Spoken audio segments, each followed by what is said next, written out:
This, how's that? Yeah, I can hear myself. Okay. Good evening. It's great to see everybody. Got a little smaller crowd than normal, but with all that's going on, we probably all understand the reason behind that. It's been a very difficult week for all of us, particularly for the Gardner family and the Smith family. For those of you who may not know, I probably don't think there's anyone here, but it warrants announcing because we can keep these folks in our prayers. But, we lost Rosie Gardner on Monday, and then on Tuesday we lost Ed Smith. And it's difficult whenever you lose anybody, but those two have been members here for years and years and years, and they were just regulars, and it's just hard. So let's keep them in our prayers. There's others that are dealing with difficult things that we've routinely mentioned are in the View. So we'd ask you to please read the View and pray for the folks that are in there. And then even more than that, as bad as COVID is, sin is worse. And we need to remember that our real enemy is Satan, and that the spiritual health of our close friends is more important even than their physical health. So let's reach out for those that we know are going through difficult things spiritually and see if we can find ways to be of assistance to them. We're in the book of Ephesians. We're in chapter 5. We're going to do just a teeny bit of review. I'm going to try to work in a question that came to me just a few minutes ago. I'm not sure I'll do it right, but I'm still going to try. So, but before we do that, Russ Canup is going to lead us in an opening prayer.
Thank you.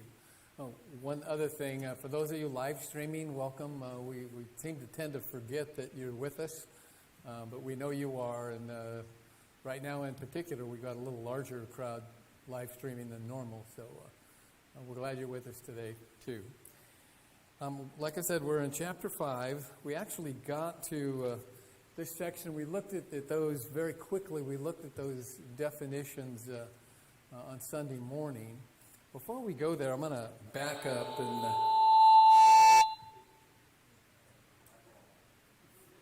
not mine, okay, for a change. I'm going to back up and look at something real quickly. Brought to my attention that there might be a reason to just kind of make a point that we didn't make earlier.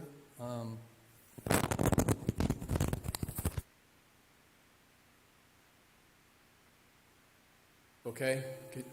Yeah, I'll just use this one.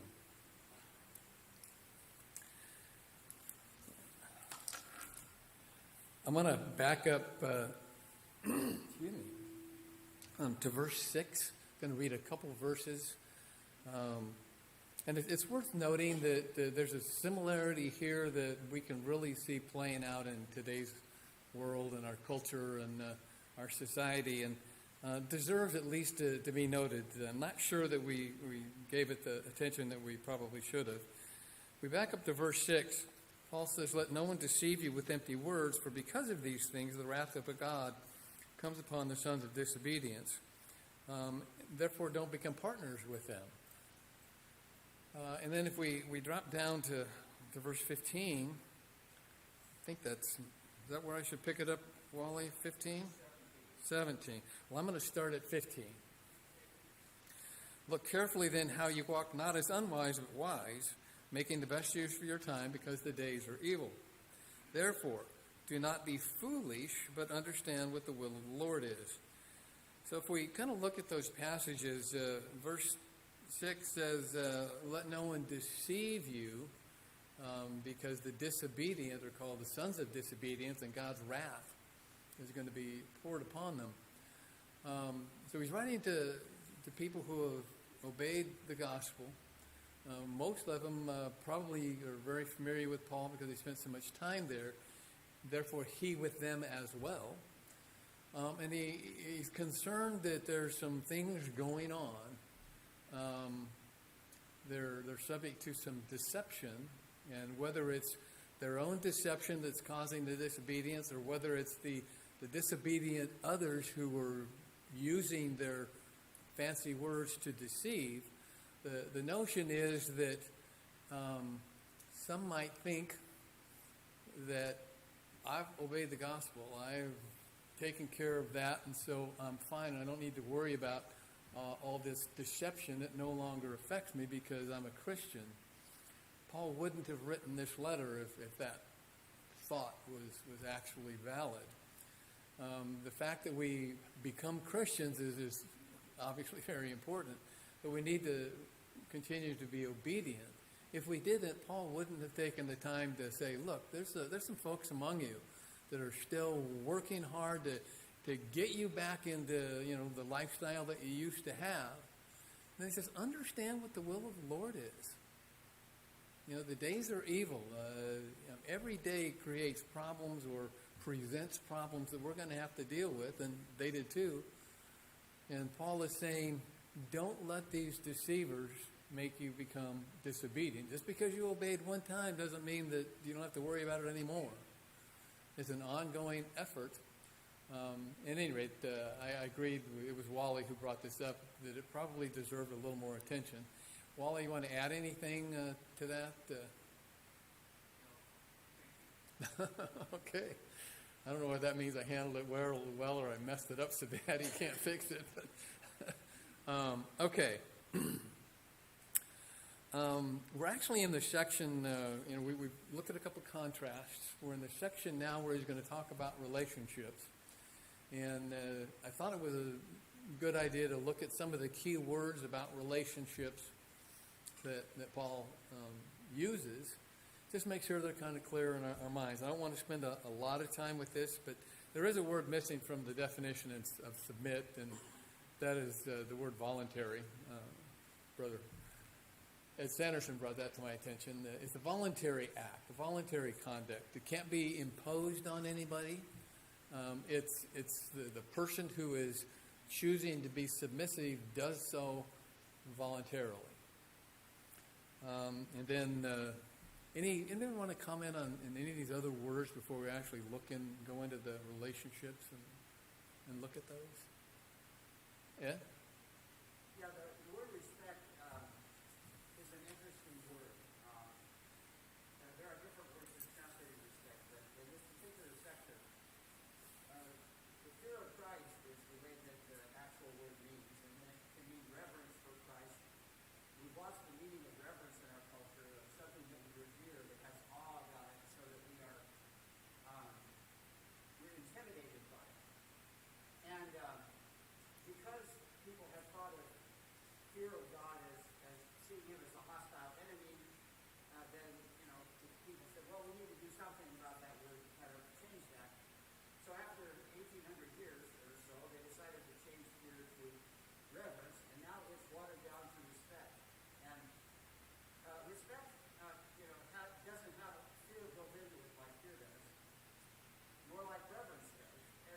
so that as long as we understand that what's going on there is something that's pretty profound, the fear of Christ, and then the same word is used in terms of the relationship of the husband and the wife.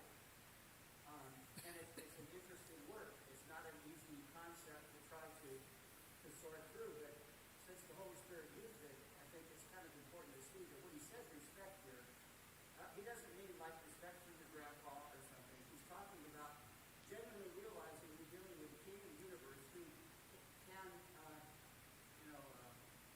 rebuild the entire universe in the resurrection, and whose judgment will be entirely, your fate will be in his hands. And if you don't want to use fear for that, then you need to find a word, not me, then we need to find a word that's a little bit more beefy than respect. Because there's more traction in this than just kind of having a general high regard and seeing, the interest that that person has, which is more what respect means. And anyway, so that's Okay. my soapbox on this. Okay. Well, I obviously have the kind of watered down definition up here, but because of the way we're going to look at the relationships, we're going to make a comparison, because Paul did, between husband and wife and Christ in the church. And so the fear of Christ, or just total admiration for Christ, and really fear because of who he is and where he lives right now, is accurate. And I think it will come out as we look at, I hope it does, well, I'll make sure it does now, the relationships, because it's important for us to get that Paul chooses the profound correlation between marriage, man and a woman, and marriage, Christ and the church. And I know we'll bring that up. Allison.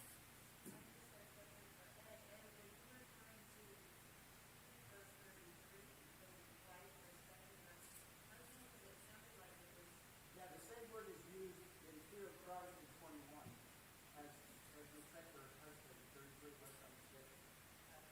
And so it's interesting. So it's problematic to try to figure out, okay, obviously, I should not fear me while she has Christ. I'm not looking for final judge. And, so there's a kind of funny thing going on there to try to figure out what that means. And it certainly involves our use of the word respect. But there's also kind of a sense of awe that's conveyed in that. And that becomes especially problematic when a husband goes to the phase of his life and he's not very awesome anymore. And so for her to cultivate that attitude of awe for him when he's not what he was, that's a hard thing for a woman to do.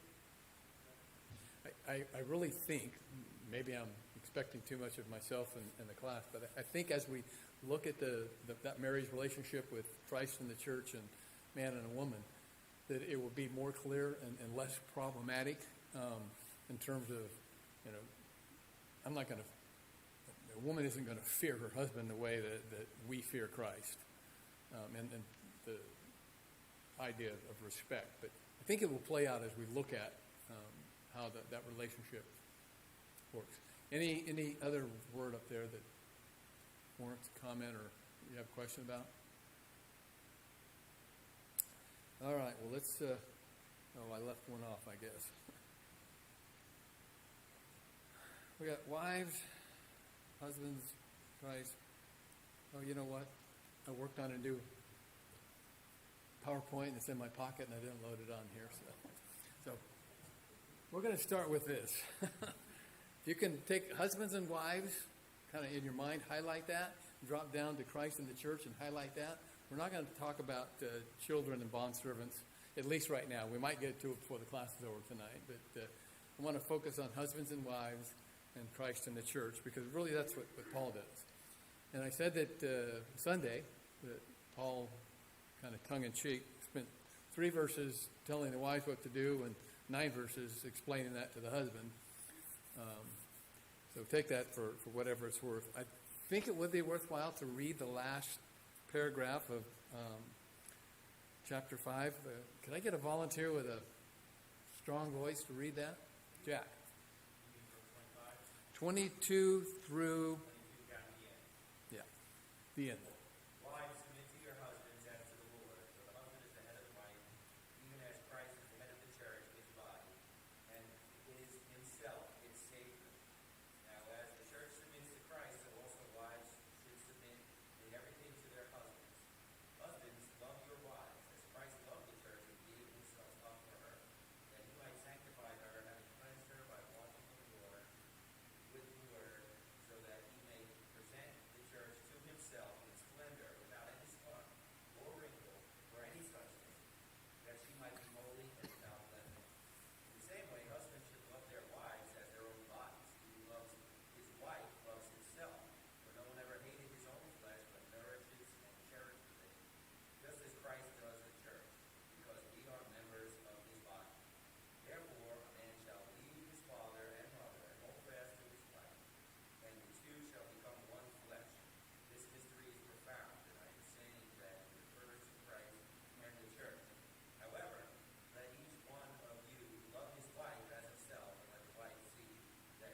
Thank you.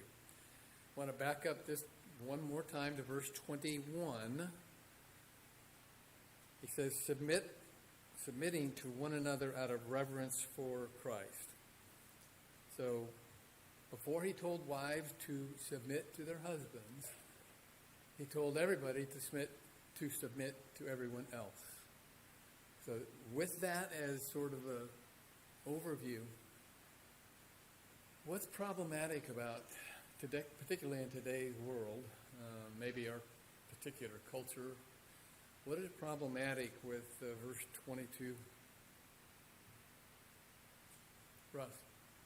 Well, I was going to say earlier, you had those definitions up there.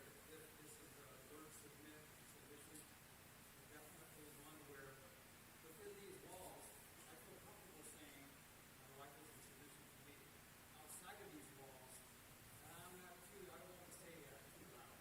And I had this conversation with a carpool person, female, and she looked at me like I had 3 snakes on my head or something. Yeah. This was bizarre. Why is that? Yeah. Not necessarily you, but why is that? And I think it's our culture, the way we're going. I mean, we go further and further away from God's word. There's no longer a moral compass out there in the world, right? We have a moral compass. It's God's word, and so, yeah, verse 21 is huge. We submit to one another. That's why I'm going to listen to my brother and sister in Christ when they come to me about maybe a shortcoming of mine or something I didn't handle properly or whatever, And husbands and wives, it's the same. I mean, here, the wife's told to submit to her husband, but how many more times is the husband told things here in these next few verses about loving his wife? Yeah. We're given maybe some more instruction there. Okay, all right, so you've identified part of the problem. The culture is resistant to it. We don't have the time to say, well, let's look at the context in which this was stated and how Paul, used it and described it. And so we don't have the opportunity to do that. But there's still another problem that I think we deal with. Aaron first, and then...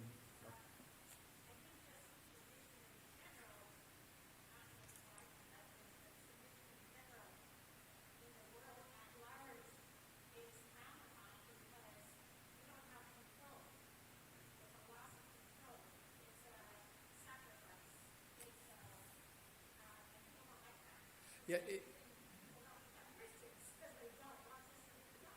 it's interesting.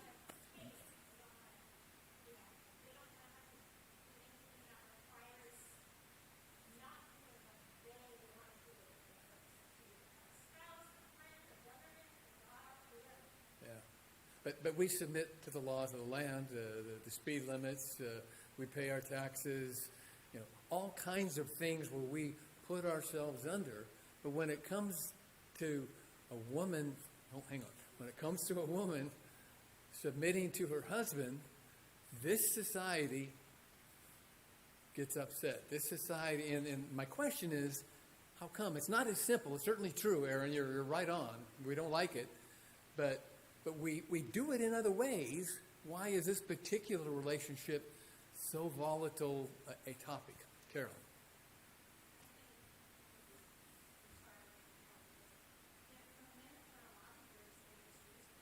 Yeah.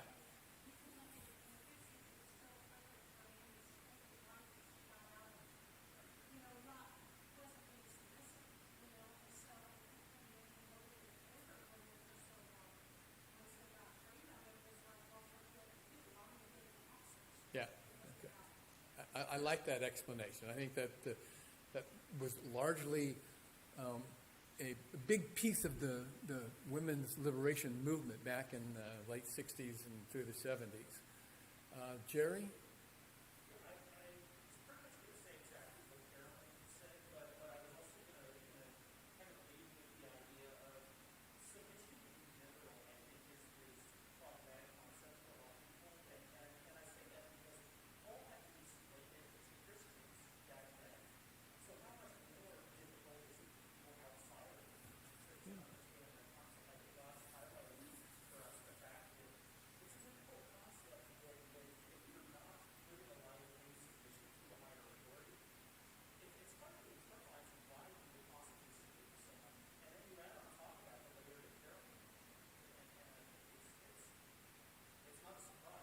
Yeah, okay. Yeah, I don't think any of us are surprised. We're probably agitated at times, but Grant. I think very carefully that a lot of the world's experiences that in their experience of submission, they've had to, ungodly have had to submit to the ungodly. They don't have the experience of having submitted to a godly husband or having had to love a godly wife. They've lived in the world. They've submitted to all manner, all sorts of ungodly people. Yeah, And so when we just come out and say, oh, well, husband's only wife, they want to understand the context. yeah, okay. I think that's part of it. Tim? I was going to say too, I think also like in your example, the question about like we submit to the government or whatever, that's more of a general like them and everybody has to do it. Whereas someone submitting to another person, that's very personal. And so I think that takes it to another level as well. It's just different how that's perceived. I also think that whenever people nowadays think of submission, there's a value that gets assigned to that. Obviously, the person that submits has to be less or is weaker or and so that is again, this doesn't touch on that at all. This is just kind of Yeah. how things happen. But I think society today is if you submit, you are weak, you are less than, you are not as important, you are not valued, and they want to resist that as much as possible. And that's what they should, because this doesn't talk about value at all. You can't have it without all the parties working together. Okay. I think that ties in with what Carolyn was saying. It was abused, and the perception became that, just what you described. Kenny? Without sounding like I'm oversimplifying, I believe the key to everything we're talking about, all the dynamics, all the solutions, all the stages of life, etc. The key phrase in this entire chapter is verse 21, the last line, out of reverence for Christ. That, I think, is the headline. When people don't want to submit or don't know how to submit, when they don't have reverence for Christ, which is the picture of the end culture, there can be moments. It is only when people will begin to develop true respect for Christ, when there's the icon of submission, then they'll learn how and why, and they'll always be different places in life and our positions, husband, wife, parent, child, etc. The key verse 21 says, as we have respect for Christ, that is the guiding post for all of us. Excellent point. People that, even as someone that mentioned in the first century, to Christians, they didn't know how to submit. That's right. People don't know how, but the honest people say, show me how. There's Christ. Other people say, I don't want to submit. Show me Christ. Okay. All of this just keeps coming right back to Christ, who is the example, icon, and guide for what true submission is. And that's why, at the end, I speak with great history in Christ and the church. Yeah. So all of the things in our culture, their culture, certain no cultures, anywhere. The key, I am convinced, is in verse 21, as we submit to one another in whatever position, whatever state, whatever place, we will do that out of our respect for Christ. When we have that, then we're on the right road. But until we get that in place, submission is just going to be a football to get back and forth for a weapon to use on one another. Okay. I think that's well put. It's interesting that he spends most of those 9 verses to the husband, talking about the relationship that he has with his wife as it affects or displays itself, manifests itself with the church's relationship to Christ, which is out of total respect. And I really like what Kenny said in terms of you want to know what submission looks like. Look at Christ. But we're back to the problem though in this culture where people don't want to. And all of us that are close to my age grew up through the women's movement that was just so forceful because of the abuse, maybe. But and maybe to some degree it still exists. I don't want to get socially off on that right now. But they have put in front of us through all forms of media the idea that submission, as Tim said, submission is somehow an expression of being lesser than or not as good as or equal to. And therefore, everybody who's involved in trying to do away with submission, particularly on the woman's part, want to force upon us the equality of everybody, and submission eliminates that. Submission tells us that we're not equal in their minds. So I think that's part of the problem that we're dealing with. I got Kenny. I need to fix something. Let me get to Ed first, and then I'll come back to you, Ken. Yeah, I mentioned this earlier. It has to be that voluntary business. Aaron has it exactly right. It's a control issue. It's a power issue. And it doesn't start now. Okay? This has been going on, at least it's in America, since the 1600s, and it's been going on ever since the first century. Ken had it exactly right. We either have a fear of God and of Christ, where they're in control of the entire universe, and we can trust Him. So since I can trust Him, I can die for Alice. Because even though Alice may not respect me, now I'm sorry, but this is a catwalk, but the idea that if I love her completely, she's going to actually submit to me is nonsense. The idea that if she submits to me, that I'm going to love her is nonsense. Now, it does make it easy, but it does not make it necessary. And so we can get involved in trying to kind of con the other person into submitting by loving her. That's not what the text says. It all is a pivot on trusting that Christ will bail us out. So if I sacrifice myself and she doesn't submit, God will still take care of it. Christ will still take care of it. And if she submits to me and I'm a bonehead, Christ will still take care of it. And the same thing goes in all these other relationships.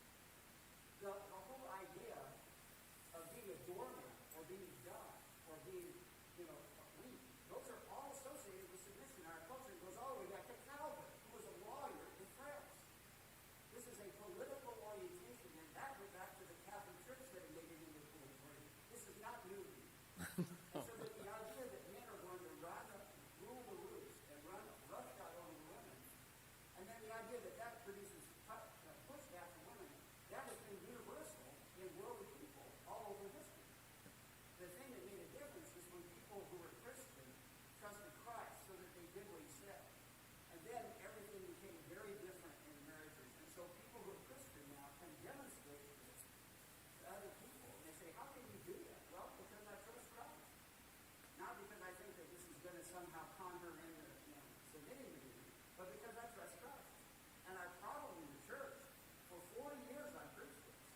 And I may have been wrong for 40 years, but it's not new. Has always been trusting Christ. And so Kenny has it.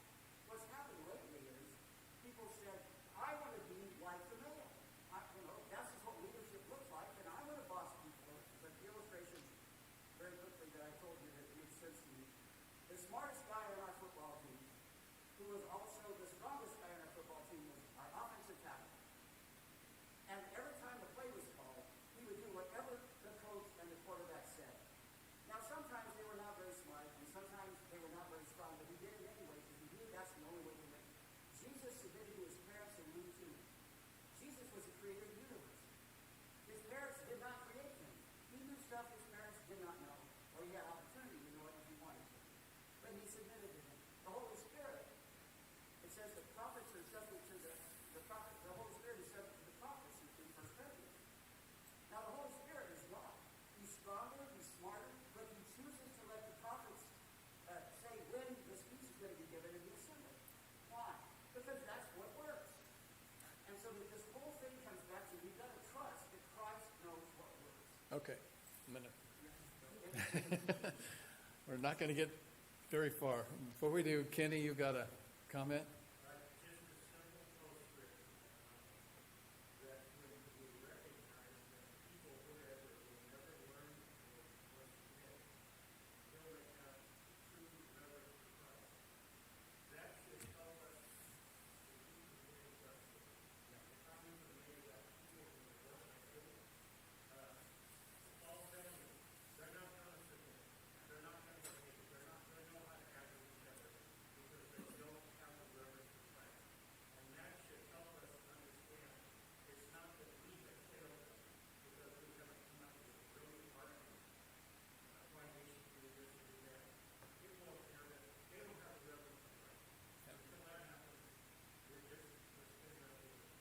Okay, and I think maybe we can take some real confidence in that, because we've probably all been in those discussions, and it didn't go the way we hoped it to. We didn't have a chance. There wasn't enough time. They weren't listening. It really does come down to, well, we have a standard, and that's Jesus Christ. Okay, Wally and then Carolyn. Sometimes I think we go about this a little bit backwards, trying to explain this. We need to look at Christ and the church, because Christ and the church as the husband and wife comparative. He did everything to provide for the safety and the salvation of the church, or everything good for the church. Even to the point of becoming obedient to the point of death on the cross. Not his will, but he submitted to his Father, whose plan it was for this to happen, that the church might be saved. So, once we get to that point, then we can look at the husband and the wife, and if the husband really wants the wife to be saved, and the wife wants to be saved, and they're willing to work as a team, as I am guessing that these people that he's talking to, Christians, would want to be saved, then they can look at that as a partnership that, like the football analogy, somebody has to call the play. And in that case, looking to what is best for the family as a whole, the individual as in particular, then you look to the one who is given the responsibility of calling the correct play to have the correct outcome. And I think we sometimes forget this. If we look at Christ being submissive to his Father, and that as a husband, we're to be as submissive to God in Christ as Christ was to his Father, and to do anything within our power to save our wife, our family, then it makes all of this simply easier. Completely it does. And I think the extent that Paul goes to in explaining the relationship of Christ and the church will help us navigate through all of this. I go back to what Kenny said. If we get Christ, then all this isn't going to be that difficult to do. The problem is that we live in a culture and at a time and with media who are just bombarding us with the opposite message. How do we deal with that? If we just keep coming back to, we have a perfect example. We know what submission is through Christ, and we know what the relationship's supposed to look like because he compares it to how Christ and the church work together. And if we follow that principle, as you were discussing, Wally, within a home, then it's not difficult at all. All right, Carolyn, thanks for your patience.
Yeah, well, we certainly have a lot of challenges and opportunities.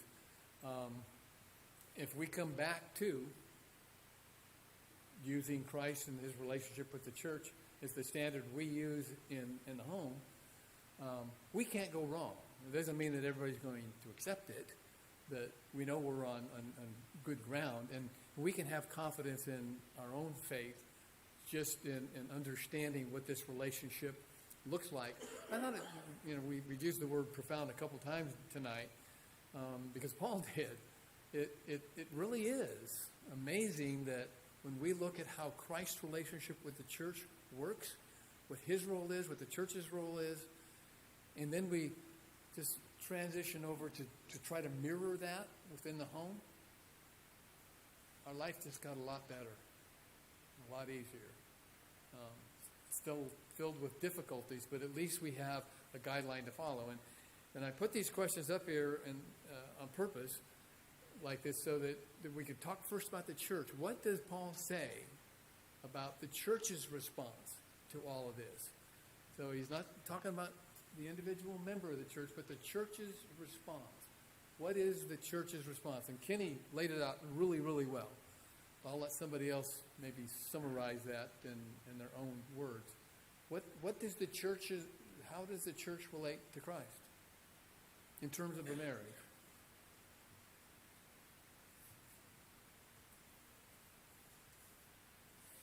Kenny, you ruined it for me.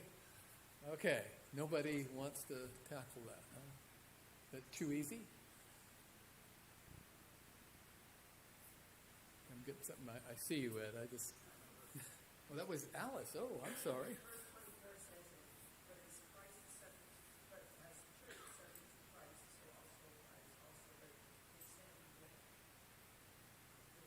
How is okay? So how is the church subject to Christ? That's kind of the question.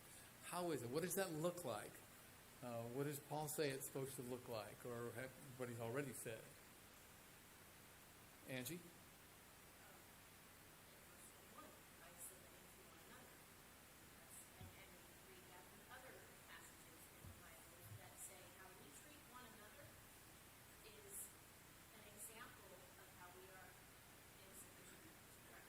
Okay, I like that. That works. The end of chapter 1. How does he end that? Is that the 5-minute bell? How does he end the end of chapter 1? Where is Christ? Christ is the head of the church. The church is the fullness of him, which is still don't have my mind wrapped around that. But Christ is the head of the church. And we get that concept. That's not difficult.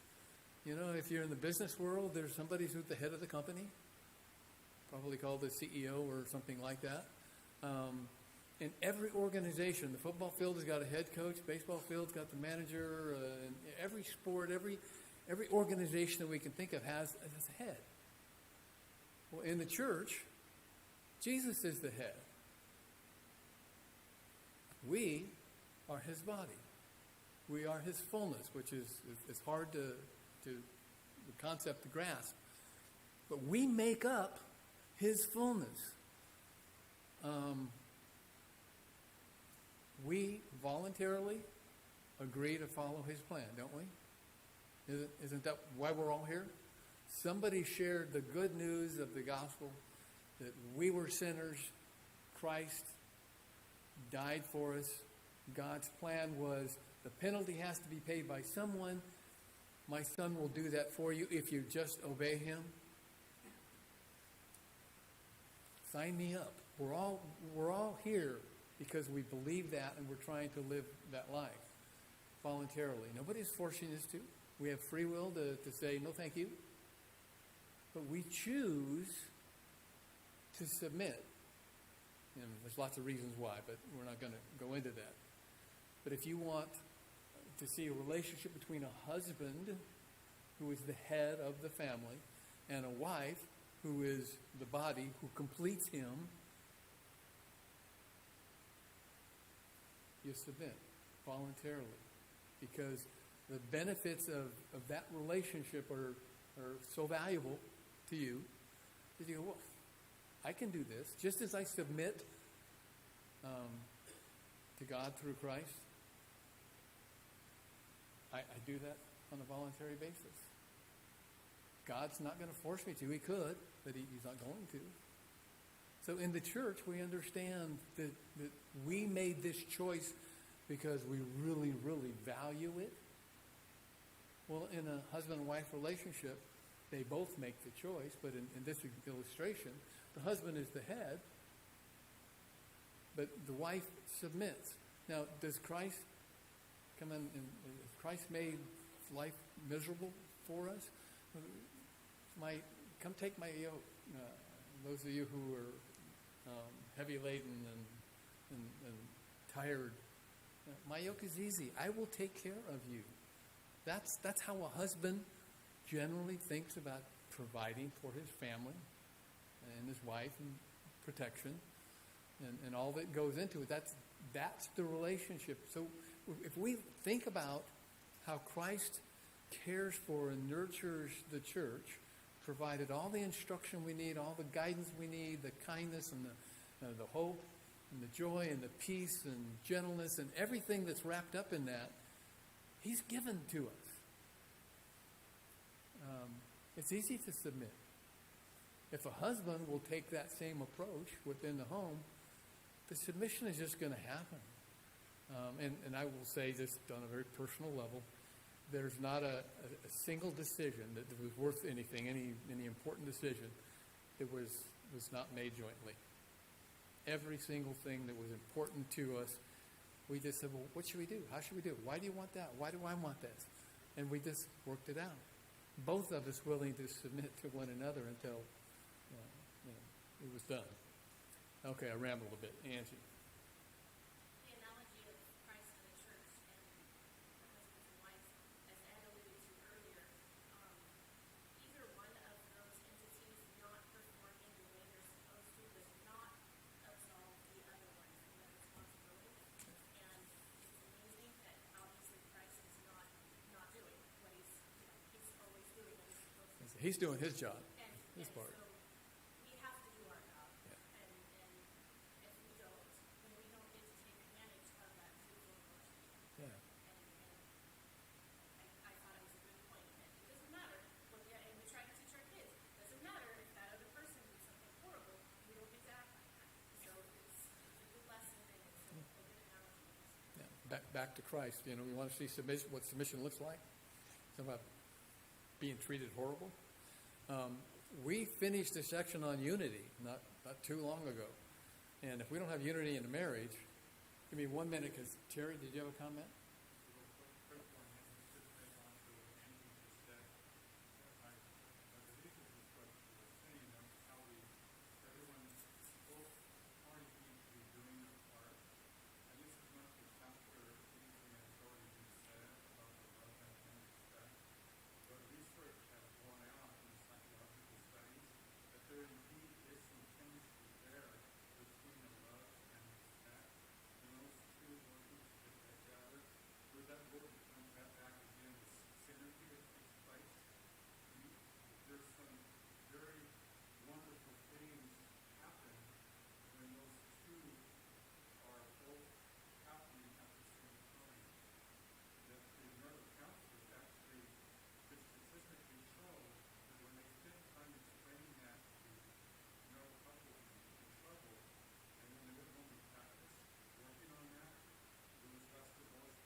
Interesting.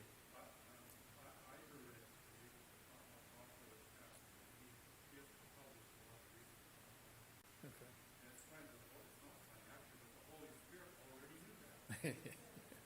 Surprise. Yeah. Okay, well, I guess we're out of time, so we'll pick it up somewhere around here, maybe chapter 6 on Sunday.